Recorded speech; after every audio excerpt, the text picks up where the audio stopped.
Merhaba arkadaşlar, İki Ters Bir Düz YouTube kanalındasınız. Bugünkü projemiz 6 ay civarı bebekler için şortlu bebek tulumu. Yapılışı gerçekten çok kolay. İki parça olarak örülüyor, yan taraflardan dikerek birleştiriliyor. Ayrıntılara geçmeden önce küçük bir hatırlatmada da bulunmak istiyorum. Kanalıma abone olur, beğeni ve yorumlarınızla kanalımı desteklerseniz çok mutlu olurum arkadaşlar. Görüşleriniz benim için çok değerli. Gelelim ayrıntılara. Tulumumuzu örmeye arka bedenden başlıyoruz. Önce sol paçayı örüyoruz, beklemeye alıyoruz. Aynı şekilde sağ paçayı örüp orta bölüme ilmek ekleyerek arka bedeni örüyoruz. İlmekleri kapatmıyoruz, beklemeye alıyoruz. Daha sonra aynı şekilde ön bedeni örüyoruz. Arka bedene göre biraz daha kısa örüyoruz arkadaşlar. Örme işlemi bittikten sonra dikiyoruz. Yaka ve kol kenarlarına lastik bant örüyoruz. Ayrıca bacak arasına da ilik patı çalışıyoruz. Ölçülerini de vermek istiyorum. Boyu yaklaşık olarak 45 santimetre. Kol altındaki lastik detayın altından eni yaklaşık olarak 32,5 santimetre. Yakadan bacak arasına kadar uzunluk 30 santimetre. Kol evi uzunluğu da yaklaşık olarak 11 santimetre. Bacak genişliği en geniş yerinden lastik pata kadar 15 santimetre. Alt lastik bantların uzunluğu da 11 santimetre civarı. Tulumu daha büyük bebekler için de çalışabilirsiniz arkadaşlar. Yapmanız gereken aynı şekilde başlayıp beden bölümünü biraz daha uzun tutup kol evinde uzatırsanız 1 yaşa kadar aynı şekilde tulumu örebilirsiniz. Gelelim gerekli malzemelere. 100 gramı 250 metre olan anti peeling iplerden 2 yumak tam yeterli geliyor arkadaşlar. Orta kalınlıkta bir ip. Örmek için 4 numara şiş, yaka işlemleri için de misinalı 4 numara bir şişe ihtiyacımız var. Şiş işlemleri için bir yün iğnesine ve birkaç ayraca da ihtiyacımız olacak. Ayrıca 11 adet de düğme gerekli. Hazırsanız yapılışına geçelim. Herkese kolay gelsin. Tulumu örmeye arka bedenden başlayacağım. Arka bedenin sol paçasını örüp beklemeye alacağım. Daha sonra sağ paçayı öreceğim aynı şekilde. Ve iki paçayı birleştirerek bedeni örmeye devam edeceğim. Şimdi sol paça için 24 ilmek alacağım. İtalyan ilmek alma tekniğini uygulayacağım arkadaşlar. Bir miktar ip ayırıyorum. İpi sol elimin işaret ve baş parmağının üzerinden geçiriyorum. Ucunu avucumun içinde diğer yumaktan gelen iple birleştiriyorum. Daha sonra şişimle ipin üzerinden şöyle saat yönünün tersine çevirerek bir ilmek alıyorum. İşaret parmağımdaki ipin altından geçiyorum. Baş parmağımdaki ipin altından da geçtikten sonra aradan geçiş yapıp şöyle bir ilmek alıyorum. Bu ilmek ters ilmek. Daha sonra baş parmağımdaki ipin altından şişimi geçirip aradan çıkıyorum. İşaret parmağımdaki ipi alıyorum. Bu almış olduğum ilmek de düz ilmek arkadaşlar. Aynı işlemleri tekrarlıyorum. Bir ters ilmek aldım. Bir düz ilmek. Bu şekilde toplam 23 ilmek alalım.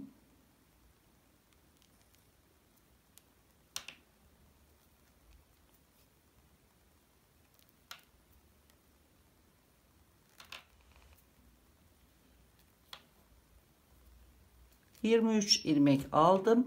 24. ilmeği klasik ilmek alma yöntemiyle alıyorum arkadaşlar. İlmeklerin açılmaması için. Şişimde toplam 24 ilmek oldu. Birinci sırayı örmeye başlıyorum. İlk kenar ilmeği örmeden alıyorum. İpim ön tarafta, örmeden sağ şişe kaydırıyorum. İkinci ilmeğimiz ters ilmek olduğu için ters ilmeği de sağ şişe kaydırıyorum. Ters ilmekleri örmeden alacağız. Düz ilmekleri öreceğiz. İpi arka tarafa geçiriyorum. Sırada düz ilmek var. Bu ilmeği örüyorum. Tekrar ipi ön tarafa geçiriyorum. Ters ilmeği örmeden sağ şişime kaydırıyorum. İpi arka tarafa alıyorum. Düz ilmeği örüyorum. Bu şekilde sıra sonuna kadar devam ediyorum.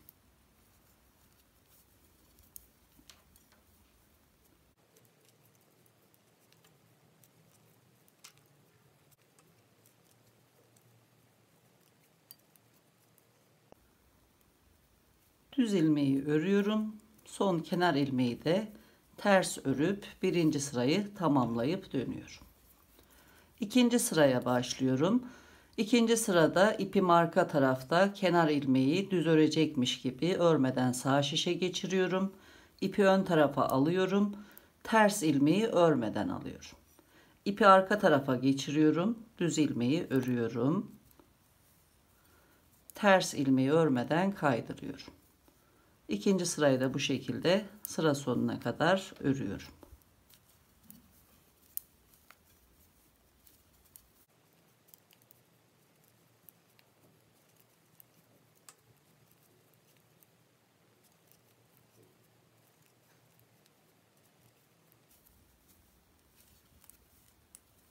Kenar ilmeği ters örüp ikinci sırayı tamamlayıp dönüyorum.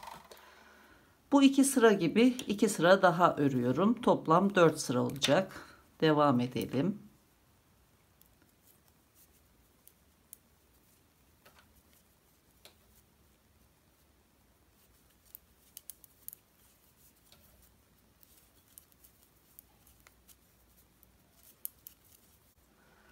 Toplam 4 sıra çift kat lastik örmüş olduk arkadaşlar. İçi boş bir kanal oluştu.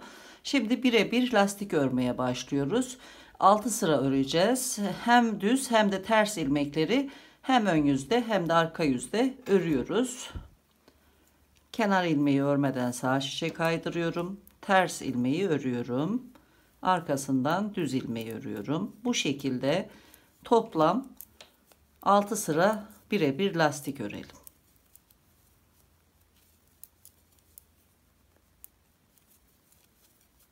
Lastiği tamamladım. Lastiğimizin eni yaklaşık olarak 2,5 santimetre. Düz örgüye geçiş yapıyorum. Birinci sırayı örerken 8 ilmek daha ekleyeceğim. İlmek sayımız 32 ilmek olacak arkadaşlar. Ben ilk ilmekleri de örüyorum. Görüldüğü şekliyle örüyorum. Dikerken daha düzgün oluyor arkadaşlar. Siz istediğiniz şekilde kenar ilmeği alabilirsiniz. İlk ilmeği düz ördükten sonra ipi ön tarafa getiriyorum. Bir ilmek artırdım. 3 ilmek daha örüyorum. 1, 2, 3. Tekrar ipi ön tarafa getirip ikinci ilmeği artırıyorum. 3 ilmek daha örüyorum. Üçüncü ilmeği ekledim. Bu şekilde üçer ilmek arayla sıra sonuna kadar 8 ilmek ekliyorum.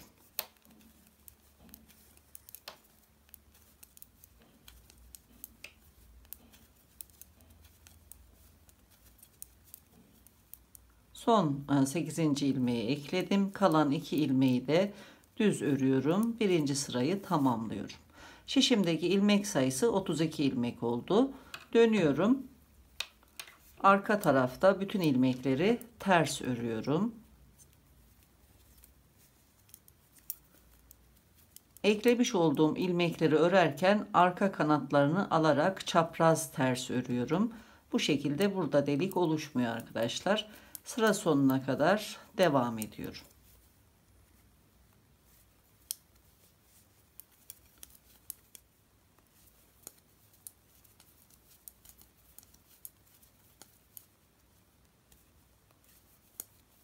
Son ilmeği de ters ördüm. İkinci sırayı tamamladım. Ön taraftan düz, arka taraftan ters örerek 6 sıra daha öreceğiz. Toplam 8 sıra düz olunca sağ ve sol kenarlardan birer artış yapacağız. Şimdi 6 sıra örelim.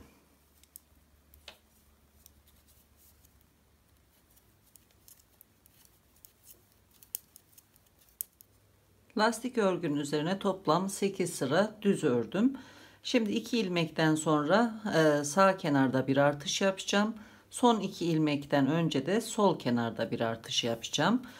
Bu artışları her 8 sırada birer kez tekrarlayacağım. Toplam 3 defa bu şekilde artış yapacağız arkadaşlar. 1 2 ilmek düz ördükten sonra sol şişimle alt sıranın ipini arka taraftan batarak kaldırıyorum ve ilmeğin ön kanadını örüyorum. Bir ilmek artırdım. Devam ediyorum. Son 2 ilmek kalana kadar düz örüyorum.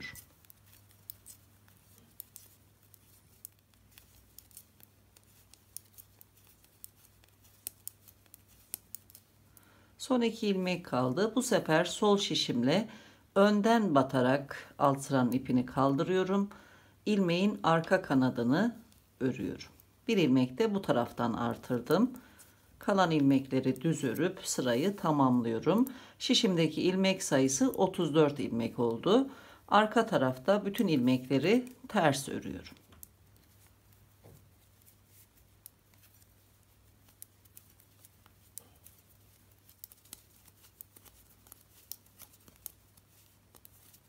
Son ilmeği de örüp dönüyorum. Kenarlardan birer artış yapmış olduk. Şimdi 6 sıra daha öreceğim. Aynı işlemleri tekrarlayacağım. 2 kez bu şekilde artış yapalım. Şişimizdeki ilmek sayısı 38 ilmek olacak arkadaşlar. Sıra sayısı da 32 sıra olacak. Bu şekilde örgümüzü sürdürelim. Sol paçanın örme işlemini tamamladım. Bu şekilde ilmeklerimi bir yardımcı şişe alacağım ve sağ paçayı örmeye başlayacağım. Lastik örgünün üzerine 32 sıra ördüm. Kenarlarda da her 8 sırada birer kez artış yaparak 3 defa sağ kenardan 3 defa da sol kenardan artış yaptım. Şişimdeki ilmek sayısı da 38 ilmek arkadaşlar. Boyunu ölçüyorum. Yaklaşık olarak 12 santimetre. Artışlardan sonra ortalama genişlik ise yaklaşık 16,5 santimetre. Şimdi yardımcı bir şişe ilmeklerimi aktarıyorum.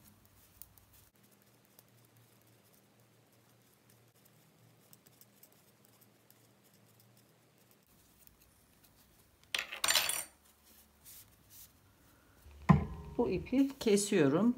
Sağ paçanın ipiyle devam edeceğim. İpi bir iğneye geçiriyorum.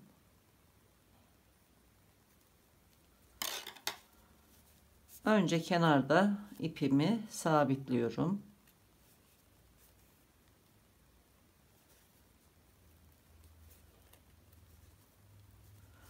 Daha sonra çapraz bir şekilde ilmekler arasında V şeklinde ipi geçirerek gizleyeceğim arkadaşlar, bu şekilde.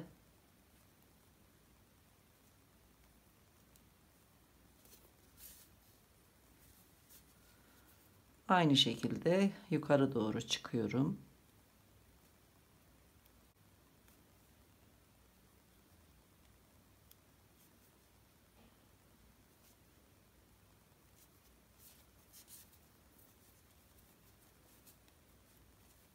İpi gizlemiş oldum.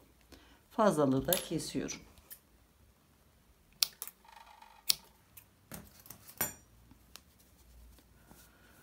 Sol paçayı bu şekilde beklemeye alıyoruz. Aynı birebir sağ paçayı örüyoruz. İki paçayı birleştirirken tekrar birlikte olacağız. Sağ paçayı da tamamladım. Buradan örmeye başlayacağız. Bu bölüme 8 ilmek ekledikten sonra sol paçayı ekleyerek örgümüzü sürdüreceğiz. Önce sıra sonuna kadar düz örelim.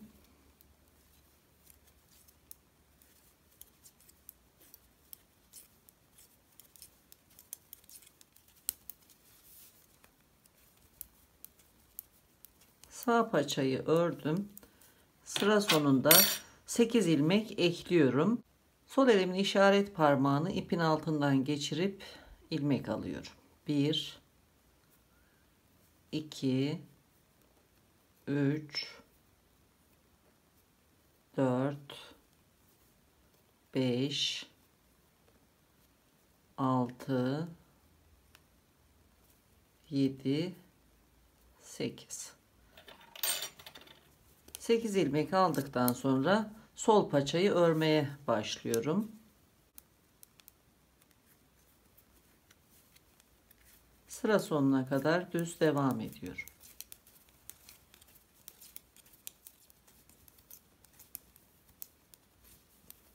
İki paçayı birleştirdim. Dönüyorum.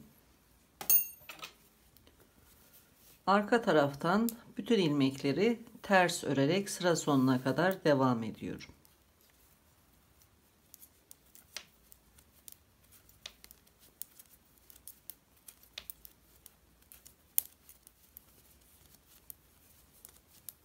Son ilmeği de örüp sırayı tamamlayıp dönüyorum. Eklediğim 8 ilmekle birlikte şişimdeki ilmek sayısı 84 ilmek oldu. 2 sırada örmüş oldum. 8 sıra daha ördükten sonra kenarlardan birer ilmek eksiltmeye başlayacağız. Her 6 sırada birer ilmek eksilteceğiz.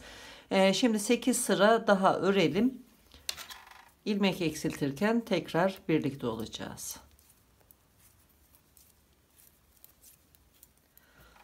İki paçayı birleştirdiğim sıradan itibaren 10 sıra ördüm. Şimdi kenarlardan birer ilmek eksilteceğim. Bu bölümün uzunluğu da yaklaşık 3 santimetre. Şimdi 2 ilmek örüyorum. Bir ilmek eksilteceğim.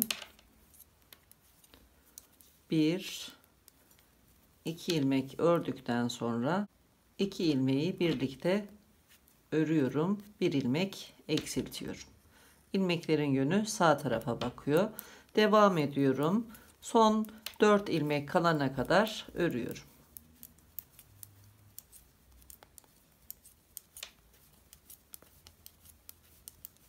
Sıra sonunda 4 ilmeğim kaldı. İlk ilmeği sağ şişi örmeden kaydırıyorum. İkinci ilmeği örüyorum. Kaydırdığım ilmeği üzerinden geçirip bir ilmek eksilttim. İlmeğin yönü sol tarafa bakıyor. 2 ilmeği de düz örüyorum. Bu şekilde eksiltmeleri yapacağız. Her iki kenardan birer ilmek eksilttim. 2 kez daha birer ilmek eksilteceğiz. Her 6 sırada bir yapacağız bu işlemi. Şimdi bir sıra ördüm. 5 sıra daha ördükten sonra ikinci eksiltmeleri yapacağız. Bu şekilde ikişer eksiltme daha yapalım. Paçaları birleştirirken eklemiş olduğumuz ortadaki ilmeklerin üzerine 42 sıra ördüm. Uzunluk olarak da yaklaşık 13 santimetre. Şimdi kol altlarına lastik örgüden oluşan bir desen çalışacağız. 3 çizgi şeklinde bir üçgen oluşturacak arkadaşlar. Her 8 sırada bir çizgi ekleyerek devam edeceğiz. İki tarafı simetrik olarak çalışacağız. 3 ilmek düz örüyorum önce.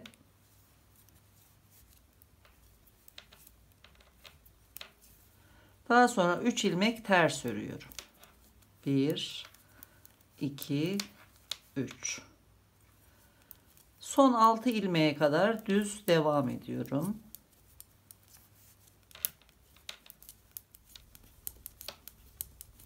Sıra sonunda 6 ilmek kaldı. İlk 3 ilmeği ters örüyorum. 1, 2, 3. Kalan ilmekleri de düz örerek sırayı tamamlıyorum. Dönüyorum. İlk 3 ilmeği arka tarafta ters örüyorum. Ön yüzde ters örmüş olduğum ilmekleri arka tarafta düz örüyorum. Devam ediyorum.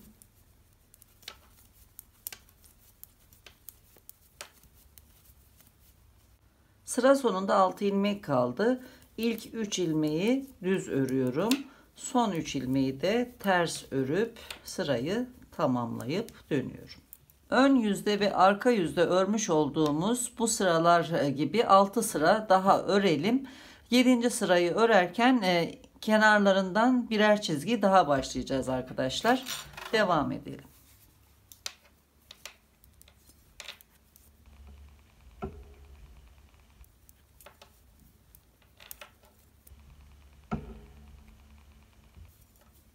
İlk ters ilmek örmeye başladığım sıradan itibaren 8 sıra ördüm.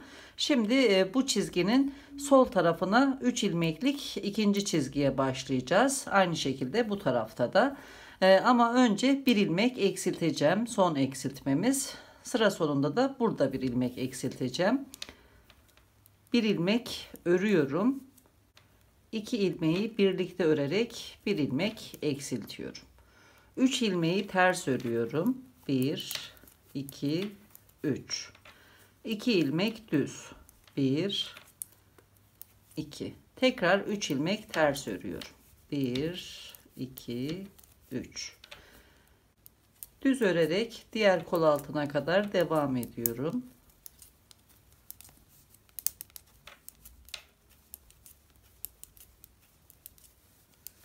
Sıra sonunda 11 ilmek kaldı. Bu taraftan da şimdi bir çizgi başlıyoruz.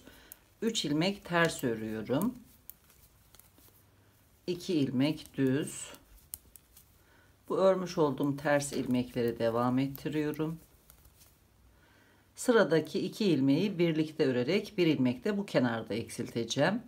İpi arka tarafa alıyorum. İlk ilmeği örmeden sağ şişe kaydırıyorum. İkinci ilmeği örüyorum. Kaydırdığım ilmeği de üzerinden geçiriyorum. Bir ilmek eksilttim. Son ilmeği de örüyorum. Ön tarafta ters ördüğümüz ilmekleri arka tarafta düz örüyoruz arkadaşlar. Bu şekilde 7 sıra daha örelim. İkinci çizgiye başladıktan itibaren 8 sıra ördüm. Şimdi 10 ilmek örelim. Üçüncü ve son çizgiye başlayacağız. İlmekleri görüldüğü şekliyle örüyorum. 3 ilmek ters örüyorum. 2 ilmek düz. Tekrar 3 ilmek ters. 2 ilmek düz örüyorum. 3 ilmek ters örüyorum. Devam ediyorum. Düz örerek burada da 3. çizgiyi çalışacağız.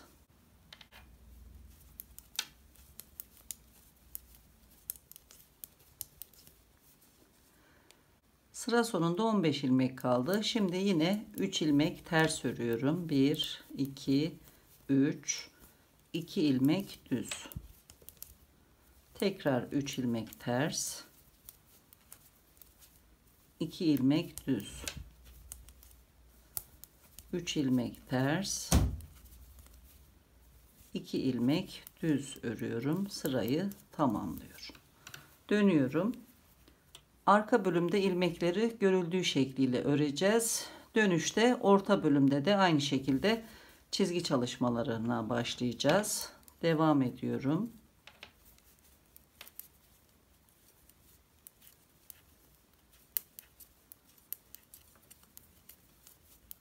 Dönüş sırasını tamamladım. Ön bölümdeyiz. Orta bölümde yine kol altlarındaki gibi ters ilmeklerden oluşan 5 çizgi çalışacağız arkadaşlar. Önce bir çizgiyle başlayacağız. 8 sıra ördükten sonra kenarlardan ikinci ve üçüncü çizgiye başlayacağız. Yine 8 sıra örüp dördüncü ve beşinci çizgileri çalışacağız. Her çizgi çalışmasına başladığımızda da birer ilmek eksilteceğiz. Kademeli şekilde orta bölümde 5 ilmek eksilmiş olacak. Şişimde toplam 76 ilmek var. Bu ayracın sağ tarafında 36 ilmek, orta bölümde 4 ilmek, bu ayracın da sol tarafında 36 ilmek. Toplam 76 ilmeğimiz var. Şimdi ilmekleri görüldüğü şekliyle örerek bu ayraca kadar gelelim.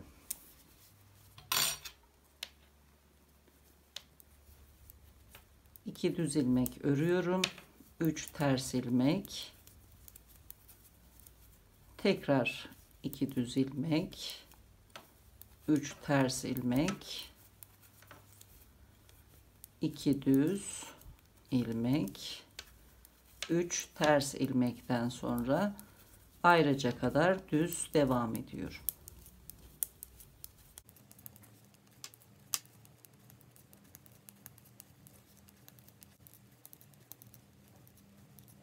ayraca kadar ördüm. İpi ön tarafa alıyorum.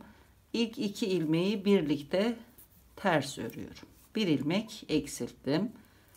İkinci ters ilmek ve üçüncü ters ilmek. Ayraçtan sonra sıra sonuna kadar devam ediyorum. İlmekleri görüldüğü şekliyle örüyorum.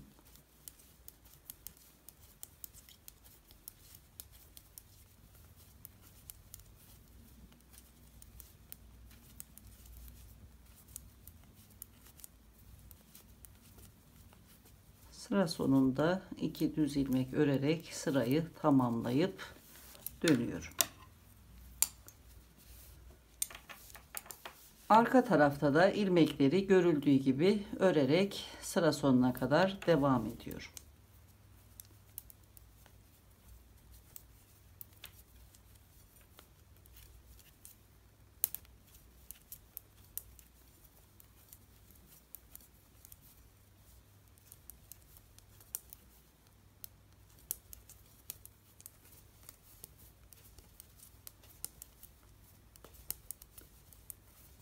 Son 2 ilmeği de örüp dönüyorum. Orta bölümdeki desene başlamış oldum. İlmekleri hem ön yüzde hem de arka yüzde görüldüğü şekliyle örüyoruz. 6 sıra daha örelim. Tekrar birlikte olacağız. Ortadaki desene başladığım sıradan itibaren 8 sıra ördüm. Şimdi bu çizginin sağ ve sol kenarında birer çizgi daha başlayacağız. Aynı zamanda da kol ilmeklerini eksiltmeye başlıyoruz. Burada da yine kol altındaki ilk desene başladığımız sıradan itibaren 26 sıra ördüm. Şimdi ilk olarak 5 ilmek eksilterek kol ilmeklerini eksiltmeye başlıyoruz. Orta bölümü de ölçüyorum. Paçaları birleştirdiğimiz sıradan itibaren son ördüğüm sıraya kadar toplam uzunluk 21 santimetre. İlk olarak 5 ilmek kesiyorum. İlmeklerin yönünü değiştiriyorum. Tekrar ikisini sol şişe alıyorum. Arka kanatlarını örüyorum. Bir ilmek eksilttim. Sıradaki ilmeğin yönünü değiştiriyorum. Sağ şişteki ilmeği de ekliyorum. İkisini birlikte örüyorum. İkinci ilmeği eksilttim.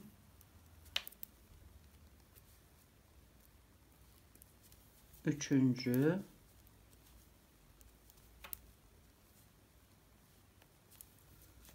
dördüncü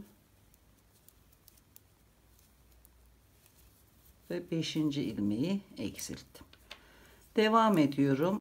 Ayracı 6 ilmek kalana kadar bütün ilmekleri düz örüyorum. Buradaki ilmekleri de artık düz olarak örmeye başlıyorum. Buradaki deseni bitirmiş olduk.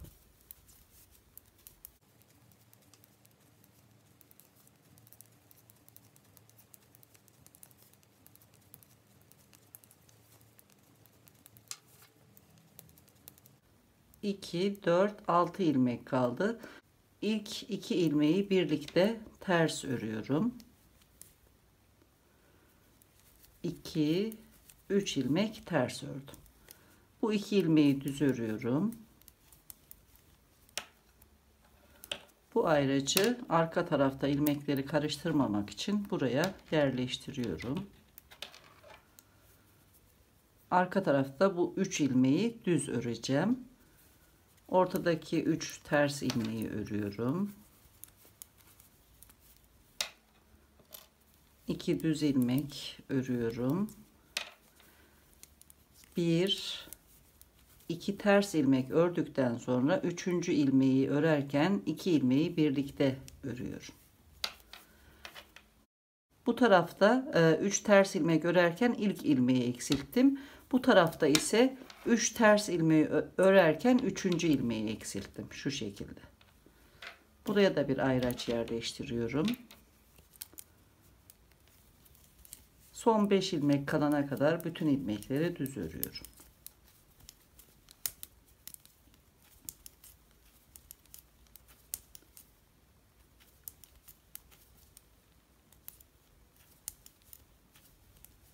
Son 5 ilmek kaldı. Bu 5 ilmekten 3 tanesini örmeden sağ şişe kaydırıyorum. Son ilmeği diğer ilmeğin üzerinden aşırıp bir ilmek eksiltiyorum. Sağ şişten bir ilmek tekrar sol şişe geçiriyorum. Aynı şekilde ikinci ilmeği eksiltiyorum. Üçüncü, dördüncü, bir ilmek de ördüğüm ilmeklerden geçiriyorum sol şişe ve beşinci ilmeği eksilttim. Dönüyorum. İlmekleri görüldüğü şekliyle örerek sıra sonunda bir ilmek kalana kadar devam ediyorum.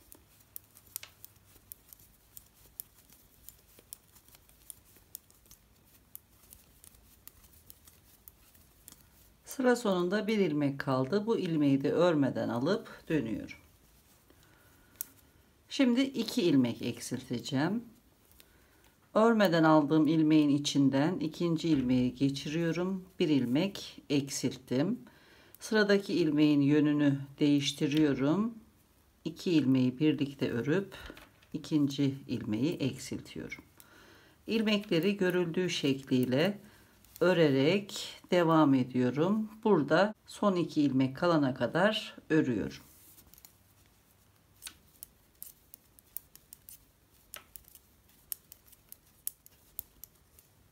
Sıra sonunda 2 ilmeğim kaldı. Son ilmeği ikincinin üzerinden geçiriyorum. Bir ilmek eksilttim. Bir ilmek de sağ şişten alıyorum. Aynı işlemi tekrarlıyorum. 2 ilmek eksiltmiş oldum. Dönüyorum. İlmekleri görüldüğü şekliyle örerek sıra sonunda bir ilmek kalana kadar devam ediyorum.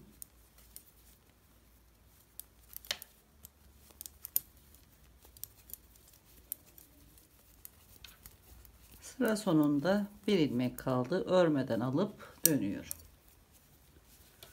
Şimdi bir ilmek eksilteceğim. Örmeden aldığım ilmeğin içinden ikinci ilmeği geçiriyorum. Bir ilmek eksilttim. Dönüşte bir ilmek daha eksilteceğiz ve ilmek eksiltmelerini tamamlayacağız. İlmekleri görüldüğü şekliyle örerek sıra sonunda bir ilmek kalana kadar devam ediyorum.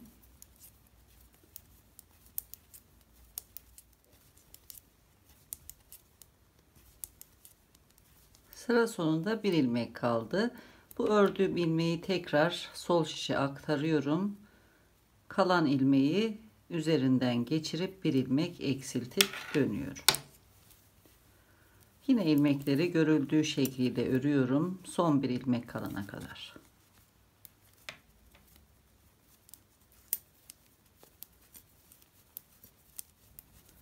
Sıra sonunda son ilmek kaldı. Örmeden alıp dönüyorum. Kol kenarındaki son ilmeği eksiltiyorum. Yine içinden geçiriyorum. İlmekleri görüldüğü şekliyle örüyorum. Bu ayraçtan önce 6 ilmek kalana kadar devam ediyorum.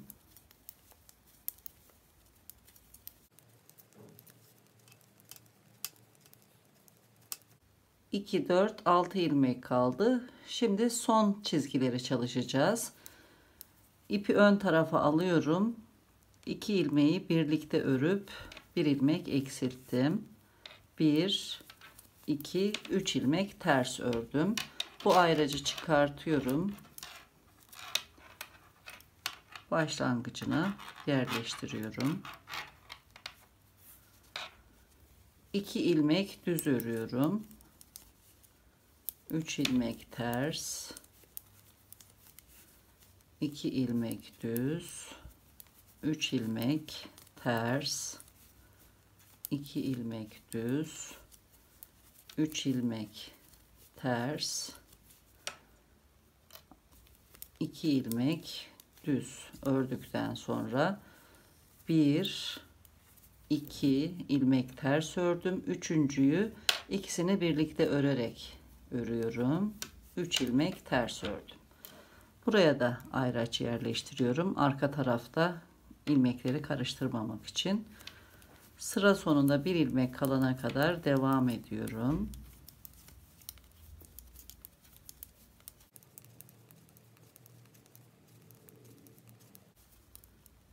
Sağ şişten ördüğüm ilmeklerden birini sol şişe aktarıyorum. Sol şişteki ilmeği üzerinden geçiriyorum. Bir ilmek eksiltip dönüyorum. Kol ilmeklerini eksiltme işlemini tamamladım. İlmekleri görüldüğü şekliyle örerek sıra sonuna kadar devam ediyorum.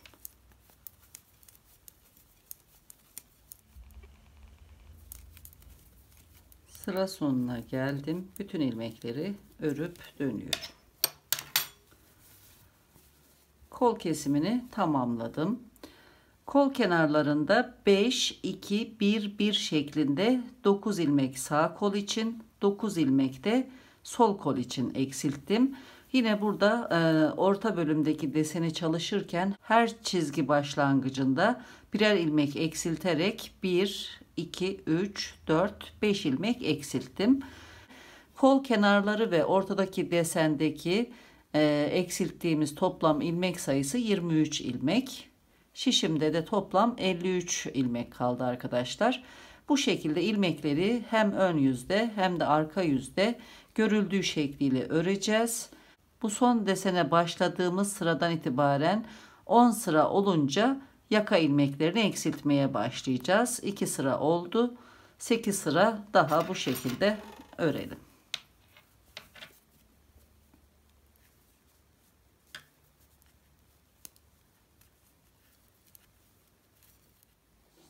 Kol ilmeklerini eksiltmeye başladığım sıradan itibaren 16 sıra ördüm.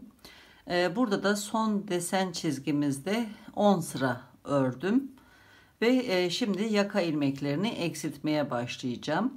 Bu ayracın sağ tarafında 19 ilmek, bu ayracın sol tarafında 19 ilmek var. İki ayraç arasında da eksilteceğim 15 ilmek bulunuyor arkadaşlar. Şimdi bu bölüme kadar ilmekleri örüyorum görüldüğü şekliyle ve ilmekleri eksiltmeye başlıyorum.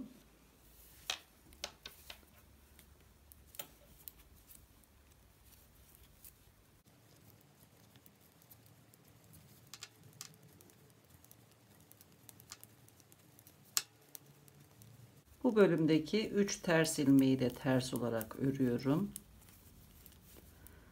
Son ilmeği düz örüyorum. Aynı ilmeğin bir de arka kanadını alarak düz örüyorum. Burada delik oluşmaması, düzgün olması için bu işlemi yapıyorum. Şimdi bu eklemiş olduğum ilmeği, buradaki ilmeği ördükten sonra üzerinden geçiriyorum.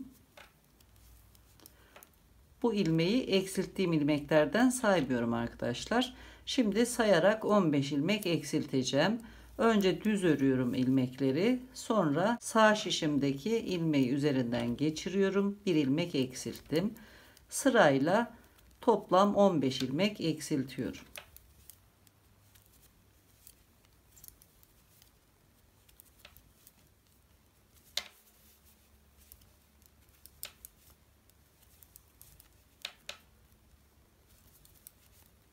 ...14 ilmek eksilttim. Bir ilmek daha eksiltiyorum. Bu ilmeği sol şişime alıyorum. Sol şişimdeki ilmeği de üzerinden geçirip bir ilmek eksilttim. Toplam 15 ilmek eksildi. Sıra sonuna kadar ilmekleri görüldüğü şekliyle örüp dönüyorum.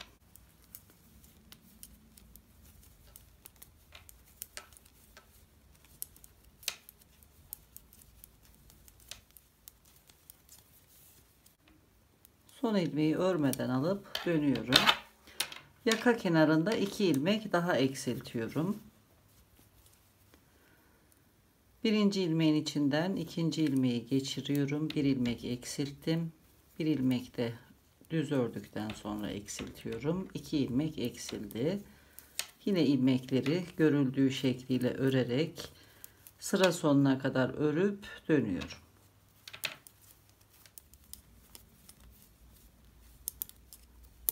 Son ilmeği örmeden alıp dönüyorum. Şimdi bir ilmek eksilteceğim.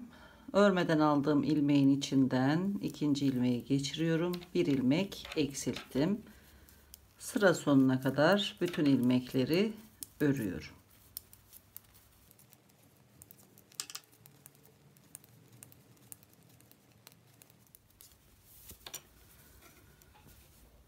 Bir ilmek eksilttim. Aynı şekilde 2 defa daha birer ilmek eksiltelim. Toplam burada 5 ilmek eksiltmiş olacağız arkadaşlar. Sol yaka kenarında 2 1 1 1 şeklinde toplam 5 ilmek daha eksilttim. Şişimde toplam 14 ilmek kaldı. Bu 14 ilmekle ön yüzden düz, arka yüzden ters örerek 10 sıra daha öreceğiz ve ilik açacağız. Bu örmüş olduğum yere kadar olan uzunluğumuz yaklaşık 2,5 santimetre. Ön bedeni örerken buraya kadar öreceğiz. Bundan sonra öreceğimiz bölüm sadece arka beden için geçerli arkadaşlar. Buraya bir ayraç yerleştiriyorum. Bu ayraca kadar olan bölümleri birebir ön bedende de öreceğiz. Ayraçtan sonraki bölümler sadece arka beden için geçerli. Şimdi 10 sıra daha örüyorum.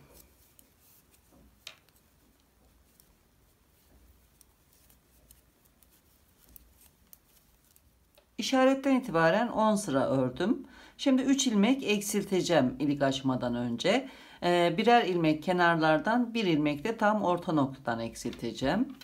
İlk ilmeği örüyorum. İkinci ilmeği sağ şişe düz örecekmiş gibi kaydırıyorum. Üçüncü ilmeği örüyorum. Kaydırdığım ilmeği ördüğüm ilmeğin üzerinden geçiriyorum. Bir ilmek eksilttim. 1 2 3 ilmek ördükten sonra 2 ilmeği birlikte örüyorum. Ortada da bir ilmek eksiltiyorum. 1 2 3 ilmek örüyorum. Sıradaki 2 ilmeği birlikte düz örüyorum. Bir ilmek de bu kenarda eksilttim. Son ilmeği de örüp sırayı tamamlıyorum, dönüyorum. Bütün ilmekleri ters örüyorum arka tarafta.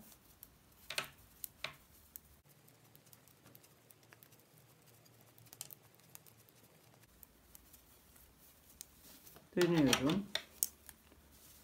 Şimdi ilik açacağım. Bir ilmek örüyorum. Yine bir ilmek sağ şişe kaydırıyorum.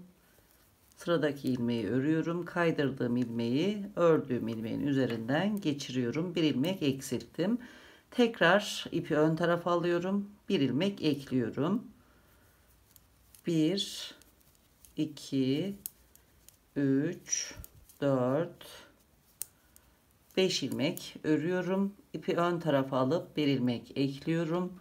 Sıradaki 2 ilmeği birlikte örerek bir ilmek eksiltiyorum. İkinci iliği açtım. Son ilmeği de örüyorum. Dönüyorum. Bütün ilmekleri ters örüyorum.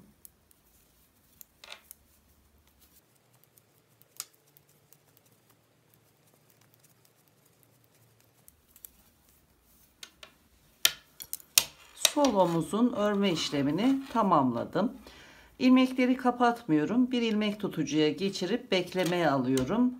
Kenar bantlarını örerken bu ilmekleri de alıp örmeye devam edeceğiz. İlmekleri ilmek tutucuya geçiriyorum.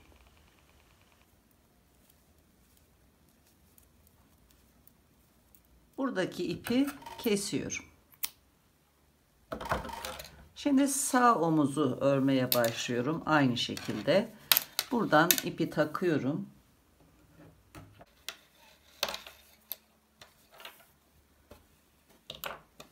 Bir düğüm atarak tutturuyorum. Sıra sonuna kadar ilmekleri görüldüğü şekliyle örüyorum.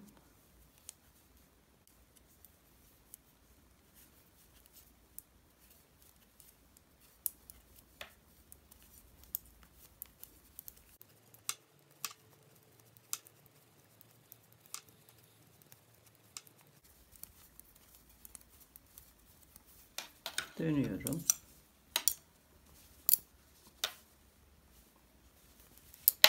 Yaka kenarında 2 ilmek eksilteceğim. Son 2 ilmeğe kadar devam ediyorum.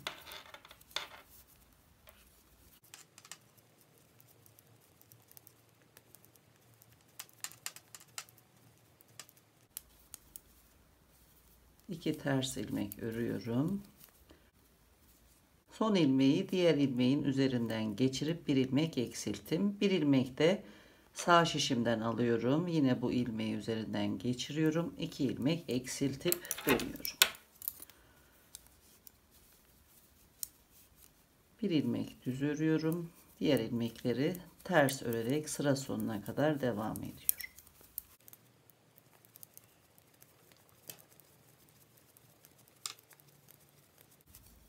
Sırayı tamamlayıp dönüyorum. Sıra sonunda bir ilmek kalana kadar devam ediyorum.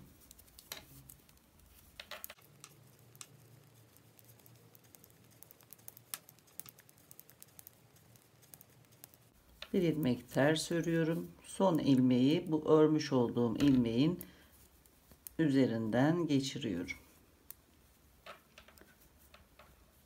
Bir ilmek daha eksilttim. Dönüyorum.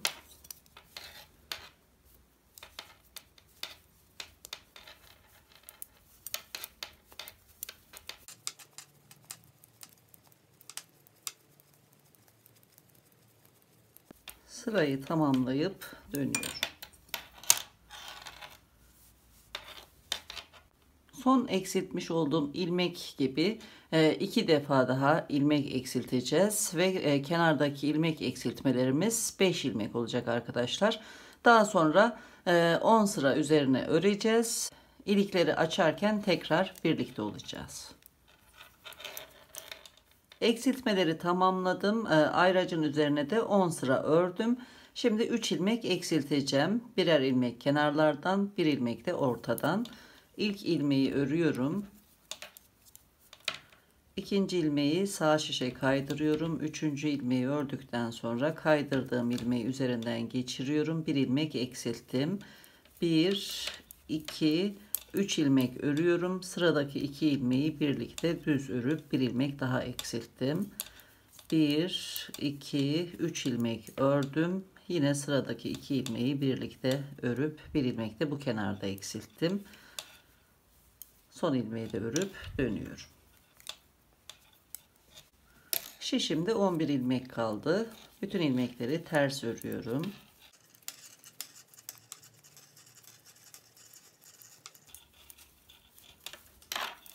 Dönüyorum. İlik açacağım. Bir ilmek örüyorum. Yine bir ilmek kaydırıp ikinci ilmeği ördüm. Kaydırdığım ilmeği üzerinden geçirdim. Bir ilmek eksilttim. Bir ilmek ekliyorum ipimi öne alarak. 1, 2, 3, 4, 5 ilmek örüyorum. Tekrar ipi öne alıyorum. Bir ilmek ekledim. 2 ilmeği birlikte örüp bir ilmek eksiltiyorum. Son ilmeği de örüyorum. 2 ilik açtım. Dönüyorum. Bütün ilmekleri ters örüyorum.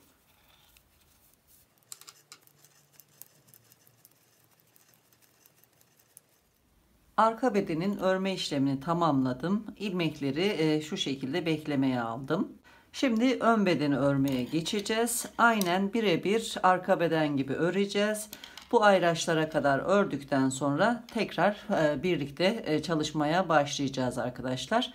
Birinci videonun sonuna geldik. Ön bedeni ve montaj işlemini ikinci videoda anlatacağım. Tekrar görüşmek üzere.